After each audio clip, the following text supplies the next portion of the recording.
10 महापालिका जिल्हा परिषद आणि पंचायत समित्यांच्या निवडणुकीसाठी सध्या सुरू असलेल्या प्रचाराच्या तोफा थंड होण्यासाठी आता अगदी काही तास उरलेत। उद्या संध्याकाळी 5:30 वाजता महापालिकांचा तर मध्यरात्री जिल्हा परिषद आणि पंचायत समित्यांचा प्रचार संपणार आहे। त्यामुळे प्रचाराचा शेवटचा शनिवार कॅच करण्यासाठी सगळ्याच बड्या नेत्यांनी कंबर कसली आहे। मुख्यमंत्री आज जवळपास सगळ्याच महत्त्वाच्या शहरांमध्ये जाहीर सभा घेणार आहेत। मुंबईत आजची संध्याकाळ मुंबईकरांसाठी तर राजकीय आरोप प्रत्यारोपांची अंतिम फेरी रंगणार आहे।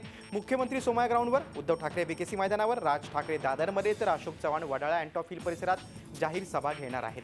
पण गोरेगावच्या सभेमध्ये युती तोडल्याची घोषणा केल्यानंतर मंत्र्यांच्या राजीनाम्याविषयी, राज्य सरकारच्या स्थिरतेविषयी उद्धव ठाकरे नेमकी काय भूमिका घेतात हे आजच्या उद्धव ठाकरेंच्या सभेतून स्पष्ट होणार आहे। त्यामुळे या सभेकडे सर्वांचं लक्ष लागलंय। प्रचारासाठी सर्वच राजकीय पक्षांनी जोर लावलाय। मुख्यमंत्री देवेंद्र फडणवीस विविध भागात सभांवर धडकणार आहे। शुक्रवारी मनसे अध्यक्ष राज ठाकरे यांनी मुख्यमंत्री देवेंद्र फडणवीस यांच्यावर जोरदार हल्लाबोल केला होता। नक्कल करत राज ठाकरेंनी मुख्यमंत्र्यांवर तोंडसूक घेतलं होतं। आता राज यांच्या याच टीकेला मुख्यमंत्री नाशिकमध्ये कसं प्रत्युत्तर देणार याकडे साऱ्यांचं लक्ष लागलंय। शिवसेना पक्षप्रमुख उद्धव ठाकरे यांची बीकेसी इथं शेवटची प्रचार सभा होते। उद्धव ठाकरेंच्या सभेकडे साऱ्या राज्याच्या नजरा लागल्यात, कारण गोरेगावच्या सभेत युती तोडल्याची घोषणा करणारे उद्धव ठाकरे सरकारमधून बाहेर पडण्याबाबत कोणता निर्णय घेतात याकडे साऱ्यांचं लक्ष आहे।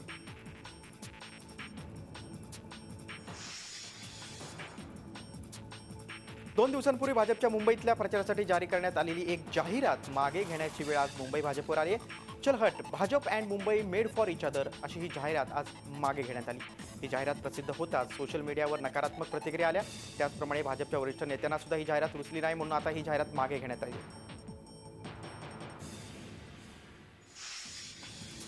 मुख्यमंत्र्यांची पुण्यातली सभा रद्द करण्यात आली आहे। सभेला गर्दीच नसल्यानं सभा रद्द करण्याची नामुष्की पुणे भाजपवर उडवली। दुपारी 2 वाजता पुण्यातल्या टिळक रोडवर ही सभा आयोजित करण्यात आली होती। या सभेसाठी मुख्यमंत्री पोहोचले पण होते, मात्र सभेच्या ठिकाणी रिकाम्या खुर्च्या पाहून मुख्यमंत्री व्यासपीठावर गेलेच नाही। त्यामुळे सभा रद्द करण्याची वेळ आयोजकांवर आली।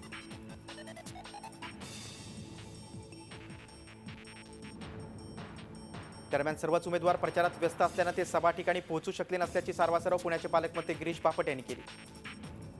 वेळा ह्या नेहमी आपण आधीच देत असतो। त्याचं कारण की वेळ दिल्यानंतर कार्यकर्ते उशिरा येतात, मुख्य वक्ता उशिरा यायचा असतो किंवा आमची वेळ वेगळी असते, पण कार्यकर्त्यांना वेगळी वेळ देतो। म्हणून इथेही आम्ही 2 वाजता सगळ्यांना बोलवलं होतं, पण लोकांना वाटलं की 3-3:30च्या पुढे जाऊ। पण मोठ्या प्रमाणावर पदयात्रा आता चालू आहेत आणि प्राधान्य उमेदवारांनी आणि पदाधिकाऱ्यांनी तिथे दिले, त्यामुळे काय फार मोठा प्रॉब्लेम नाही। अपमान झालाय मग वाट कसली बघताय, असा रोखठोक सवाल मनसे अध्यक्ष राज ठाकरे यांनी खिशात राजीनामा घेऊन फिरणाऱ्या शिवसेनेच्या नेत्यांना केलाय। ते झी 24 तासचे मुख्य संपादक डॉक्टर उदय निरुळकर यांच्याशी रोखठोक मुलाखतीत बोलत होते। यावेळी त्यांनी भाजपच्या जाहिरातबाजीवर देखील हल्लाबोल केला। राजसाहेब, शिवसेनेच्या नेत्यांनी मुख्यमंत्र्यांना भेट दिल्यानंतरही आणि त्याच्या आधी आपले राजीनामे खिशात आहेत आणि ते राजीनामे आमच्यासमोर काढून दाखवले। उद्धव ठाकरेंच्या नावाने सही केलेले राजीनामे होते। आपल्याला काय वाटतं, शिवसेना बाहेर पडेल, काही डरकाळी आहे फक्त? मला एक गोष्ट कळली नाहीये की थांबलाय, वाट कसली बघताय? अपमान होतोय, अपमान होतोय, अपमान होतोय, म्हणजे झाले ना अपमान, म्हणजे कसली वाट बघतायत? बाळासाहेब असते थांबले नसते, ही वेळच नसते आली। भारतीय जनता पक्षाची जाहिराती काढून बघा। मी हे फक्त मराठी वर्तमानपत्रांचं बोललो, मी इंग्रजी बोलत नाहीये, मी हिंदी बोलत नाहीये, मी गुजराती बोलत नाहीये। मग नोटबंदीनंतर फक्त म्हणजे नोटबंदी ह्यांच्या पक्षाने करायची आणि नोटबंदीनंतर फक्त ह्यांच्या पक्षाकडे पैसे, असं कसं होऊ शकतं? आम्ही ज्यावेळेला उद्योगपतींकडे जातो, आम्ही ज्यावेळेला लोकांकडे जातो की बाबा निवडणुकीसाठी पैसे पाहिजे, त्यावेळेला ते आम्हाला खाखावर करून दाखवणार आणि ह्यांच्याकडे बरोबर पैसे येतात। मग ते टेलिव्हिजन चॅनलचे असतील, माणसं फोडण्यासाठी 50-50 लाख आणि 1-1 कोटी रुपये जर समजा दिले गेले असतील, काय बोलायचं? आणि त्याच्यानंतर हे म्हणणार असतील की आमचा पारदर्शक कारभार आहे, तर मग कोणता पारदर्शक एकदा तर समजून सांगा आम्हाला। अवघ्या 5 दिवसांवर येऊन ठेपलेल्या महापालिका निवडणुकांच्या निकालानंतर राज्यातलं फडणवीस सरकार कोसळेल असं भाकीत आज माजी केंद्रीय कृषी मंत्री आणि राष्ट्रवादीचे अध्यक्ष शरद पवार यांनी वर्तवले. ते झी 24 तासचे मुख्य संपादक डॉक्टर उदय निरगुडकर यांच्याशी रोखठोक मुलाखतीत बोलत होते. नोटाबंदीचा निर्णय हा सामान्यांना भावला, कारण त्यातून काळा पैसा बाळगणाऱ्यांचं घबाड उघड होईल असं सुरुवातीला सर्वांना वाटलं होतं, पण तसं काहीही घडलं नाही. उलट सरकारनं दिलेल्या आकडेवारीत मनरेगा अंतर्गत काम करणाऱ्यांची संख्या नोटाबंदीच्या काळात 80 लाखांवर गेल्याचा दावा पवारांनी केला. त्यामुळे येत्या निवडणुकांमध्ये मोदी सरकारला त्याचा फटका बसेल असे पवारांनी म्हटलंय. उद्धव ठाकरे यांनी भाषणात सांगितलं, पिक्चर अभी बाकी है. तुम्ही म्हणताय मध्यावधी निवडणुकीला आम्ही तयार. नेमकं काय चाललंय महाराष्ट्रात? नाही, असं आहे की मला स्वतः असं हे एक गोष्ट आपण लक्षात घेतली पाहिजे की कालच्या विधानसभेच्या निवडणुकीमध्ये कुठल्याही एका राजकीय पक्षाला स्वच्छ बहुमत मिळालेलं नाही. भारतीय जनता पार्टी महाराष्ट्रामध्ये सिंगल लार्जेस्ट पार्टी झाली. काहीतरी 122 123 काहीतरी सदस्य त्यांचे निर्वाचित झाले. राज्य चालवण्याच्यासाठी याच्यापेक्षा अधिक संख्येची गरज आहे. म्हणजे अगदीच 288च्या सभागृहामध्ये 145 घेऊन राज्य चालवता येत नाही. काही लोक गैरहजर असतात, कोणी आजारी असते, काही आणखी नसतं. आणि म्हणून काही झालं तर राज्य नीट चालवायचं असेल तर कमीत कमी 150-155 लोकांची गरज असते. की आज देवेंद्र फडणवीस सरकारकडे नाही. जी आहे त्याचं मुख्य कारण भारतीय जनता पार्टीला त्यानंतर शिवसेनेला पाठिंबा द्यायची भूमिका घेतली. आणि आज ती शिवसेना आम्ही या निवडणुकीच्या नंतर काय करणार हे दिसेलच असं सांगतायत. आणि कुठल्याही परिस्थितीत आम्ही यांच्याबरोबर राहणार नाही हे नंतरचं स्टेटमेंट. त्याच्यानंतर हे सरकार राहणार नाही, मुख्यमंत्री हे काही दिवसाचे आहेत, असे एका पाठोपाठ एक स्टेटमेंट हे शिवसेनेच्या जबाबदार लोकांच्याकडून केलं जातं. वरवरची जर एखादं विधान केलं तर लोक त्याची गांभीर्याने नोंद घेत नाहीत. पण संघटनेच्या प्रमुखांनी त्यासंबंधीची जर स्टेटमेंट एकदा दोनदा तीनदा केली तर त्याच्यात वास्तवतेचं भान ठेवून जर ती केली नाही तर त्या नेतृत्वाच्या क्रेडिबिलिटीचा प्रश्न जनमानसात तयार होतो. आणि मी जे ओळखतो विशेषतः ठाकरेंना, मला असं वाटतं की ते असं सहजच काहीतरी स्टेटमेंट करणाऱ्यापैकी नाही आहे. त्यांनी याचाच विचार केलेला दिसतो आणि त्याच्यात स्वच्छ असं दिसतं की या महानगरपालिकेच्या निवडणुकीच्या नंतर भारतीय जनता पार्टीचं समर्थन ही शिवसेना काढून घेईल आणि अन्य कोणी त्यांना पाठिंबा देण्याचे, अन्य कोण राहिले 42 काँग्रेसचे 41 आमचे, आम्ही देणार नाही, काँग्रेस कधी देणार नाही. आणि त्यामुळे प्रश्न शिल्लकच राहत नाही. आणि अशा परिस्थितीत हे राज्य राहील असं मला वाटत नाही. आणि त्यामुळे मध्यवर्तीची तयारी असली पाहिजे असं आम्ही आमच्या सहकार्यांना सुचवलेलं आहे. राज्य सरकार पडल्यास मी कोणालाही पाठिंबा देणार नाही हे मी लिहून द्यायला तयार आहे असं राष्ट्रवादी काँग्रेसचे अध्यक्ष शरद पवार यांनी सांगितलंय. भाजप आणि राष्ट्रवादी काँग्रेसची छुपी युती असल्याचा शिवसेनेचा आरोप आहे. त्या आरोपाला शरद पवारांनी आज मुंबईत घेतलेल्या पत्रकार परिषदेमध्ये उत्तर दिलं.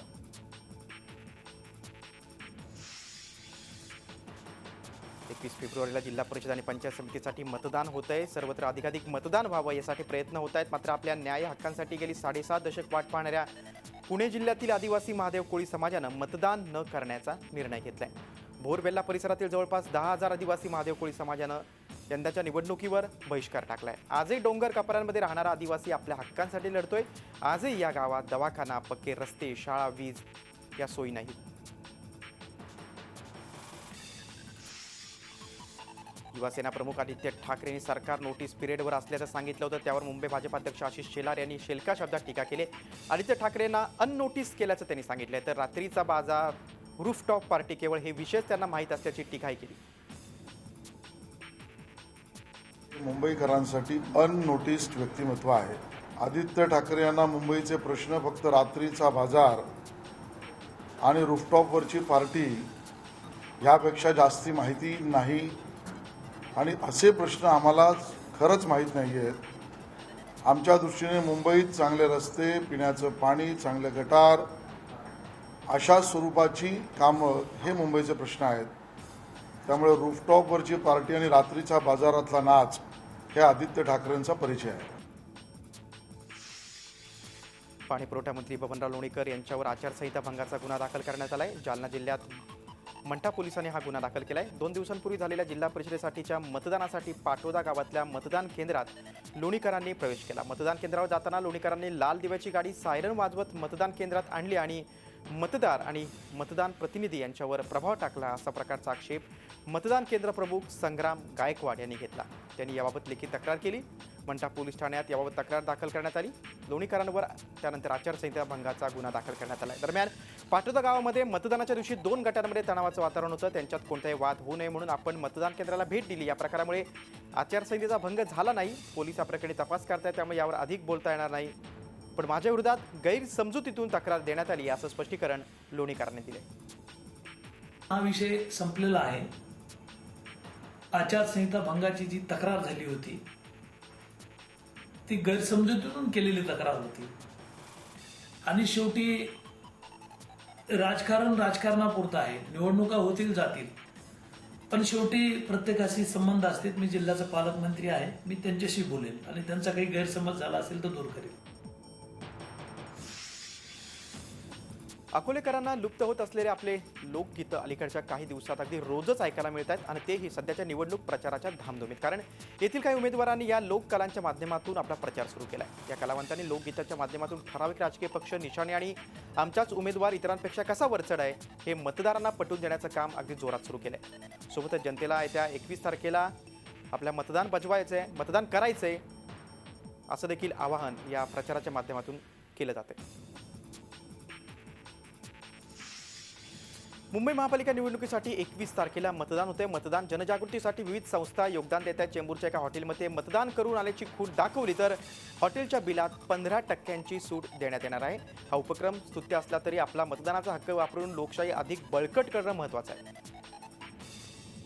ज़्यादा से ज़्यादा वोटिंग हो, ज़्यादा से ज़्यादा लोग वोटिंग करें.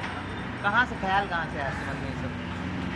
सर ये मैं पहले से बहुत सालों से मुंबई में रहता हूँ. कभी भी मैं देखता हूँ कि वोटिंग इतना % कम हो गया, इतना ही हुआ, इतना होना चाहिए था, ऐसा था. इसके लिए मैंने सोचा कि इस बार मैं थोड़ा डिस्काउंट दूँ या ऐसा करूँ तो क्या पता वोटिंग थोड़ा बढ़े. मैं ऐसा कोशिश कर रहा हूँ.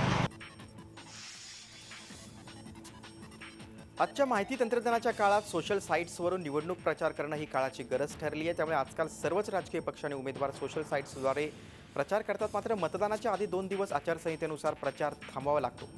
21 फेब्रुवारीला मुंबई महापालिकेसाठी मतदान होत आहे. याआधी 2 दिवस आधी म्हणजे 19 फेब्रुवारीला प्रचाराच्या तोफा थंडावतील. मात्र सोशल साईट्सद्वारे करण्यात येणाऱ्या प्रचाराचं काय?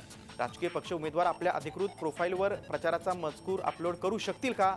कोणा कार्यकर्त्यानं किंवा अगदी सामान्य नागरिकानं उमेदवाराबाबत काही माहिती टॅग केली तर असे अनेक प्रश्न आता उपस्थित होत आहेत. यावर राज्य निवडणूक आयोगानं आचारसंहितेचा भंग झालेला मजकूर आढळल्यास कारवाई करण्याचा इशारा दिला आहे. भविष्यात मध्यावधी निवडणुका होणार नाहीत असा दावा केंद्रीय मंत्री रामदास आठवले यांनी केला. शिवसेनेनं पाठिंबा काढला तर भाजप सक्षम असल्याचं त्यांनी सांगितले. भाजपला साथ देण्यासाठी राष्ट्रवादी देखील उत्सुक आहे. त्यामुळे मध्यावधी निवडणुकीसाठी कोणी तयार नसल्याचा दावा आठवले यांनी केला.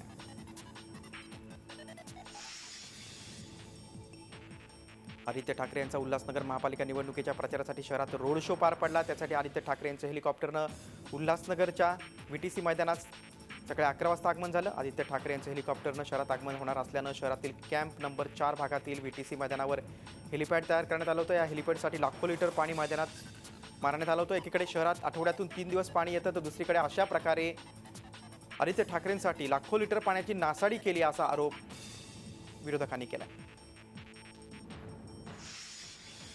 उल्हासनगर महानगरपालिकेच्या निवडणुकीत मतदानाची टक्केवारी 35 ते 40% इतकीच असते. कायम मतदानात निष्क्रियता दाखवणाऱ्या उल्हासनगरच्या मतदारांना मतदानासाठी प्रोत्साहन करण्यासाठी महापालिका नवनवीन कृत्या आजमावते. आता महापालिकेने मतदानाच्या दिवशी सेल्फी स्पर्धा आयोजित केली. या स्पर्धेत मतदानाच्या दिवशी मतदारांना मतदान केल्यानंतर बोटाला शाई लावलेला फोटो हा एका व्हॉट्सअप क्रमांकावर पाठवायचा आहे. क्रमांक आहे 8329271483 या क्रमांकावर पाठवायचा. त्यातून प्रत्येक प्रभागातून 5 फोटो तर 20 प्रभागातून 100 फोटो निवडले जातील. या निवडक मतदारांना 2017-18 या चालू वर्षात मालमत्ता करामध्ये तब्बल 25% सूट दिली जाईल अशी माहिती महापालिका आयुक्तांनी दिली. जे मतदार असतील ते जर मतदान करून आले आणि मतदान करून आल्यानंतरचा त्यांचा मतदानाचा पुरावा म्हणून त्यांच्या बोटाच्या शाईच्या पुराव्यासहित जर फोटो काढला तर असे आम्ही प्रत्येक प्रभागातून जे फोटो येतील त्यातून सर्वात चांगले 5 फोटो आम्ही त्या ठिकाणी निवडू. अशा मतदारांना, अशा मालमत्ता धारकांना पुढील वर्षी म्हणजे 2017-18 या आर्थिक वर्षामधील जी काही चालू मागणी आहे मालमत्ता कराची, त्याच्यामधून 25% सवलत आम्ही या ठिकाणी जाहीर करीत आहोत. निवडणूक काळात कायदा सुव्यवस्था राखण्यासाठी शहरात ड्रोन कॅमेऱ्यांची नजर ठेवण्यात येणार आहे. उल्हासनगर महानगरपालिका निवडणुकांच्या पार्श्वभूमीवर पोलिसांनी संचलन केलं. संपूर्ण शहरावर लक्ष ठेवण्यासाठी 6 ड्रोन कॅमेरे वापरण्यात येणार असल्याचं पोलीस उपायुक्त सुनील भारद्वाज यांनी सांगितलं. ह्या बंदोबस्ताच्या वेळी आम्ही ड्रोन्सचा पण वापर करत आहोत.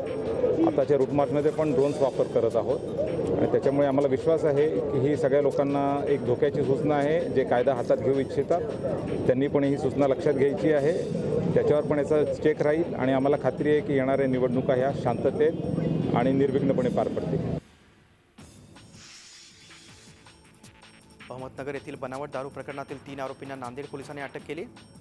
अहमदनगरमधील शिवसेना उमेदवाराच्या प्रचारानंतर एका ढाब्यावर रंगलेल्या 12 जण अत्यवस्थ झाले होते. या गंभीर घटनेनंतर अहमदनगर पोलिसांनी एका कॅन्टीनवर छापा मारून बनावट दारूचा साठा जप्त केला होता.